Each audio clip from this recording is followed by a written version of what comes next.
বর্ষার সাথে ইলিশ মাছের একটা সম্পর্ক রয়েছে। আর তারপরে ইলিশ ভাপার এই রেসিপি তো বলার নেই। এটা খুব সহজে ও কম সময়ে বাড়িতে থাকা উপকরণ দিয়ে এইরকম একটা সুস্বাদু রেসিপি রান্না করাই যায়। গরম গরম ভাতের সাথে জমিয়ে খাওয়াও যাবে। এইভাবে রান্না করলে 2 মুঠো চাল বেশিই লাগবে।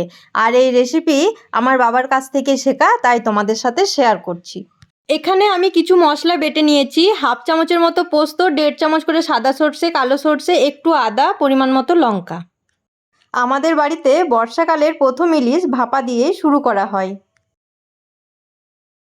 আমি যেই পাত্রে ভাপা করব সেই পাত্রের মধ্যে এই সর্ষে পোস্ত বাটা, পরিমাণ মতো লবণ, হলুদ, 1.5 চামচ সর্ষের তেল দিয়ে আর একটু জল দিয়ে ভালোভাবে মশলাটা মিশিয়ে নিয়েছি।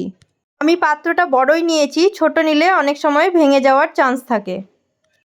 এর মধ্যে মাছগুলো দিয়ে একটু মশলা মাখিয়ে ওপর থেকে টমেটো আর কাঁচা লঙ্কা আর একটু সর্ষের তেল দিয়ে ঢাকনা বন্ধ করে দিলাম।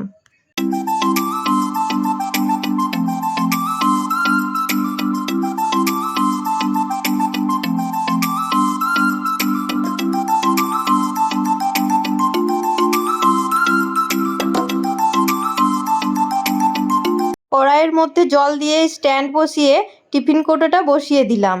এটা হতে প্রায় 15 থেকে 20 মিনিট সময় লাগবে। হতে প্রায় 20 মিনিট সময় লেগেছিল, আর ঠান্ডা হয়ে যাওয়ার পর আমি ঢাকনা খুললাম। এইভাবেই খুব সহজেই তৈরি করে নিলাম ইলিশ ভাপা। আমার ভিডিও ভালো লাগলে like, comment, share and subscribe করে দিও। ফেসবুক থেকে দেখলে ফলো করে দিও।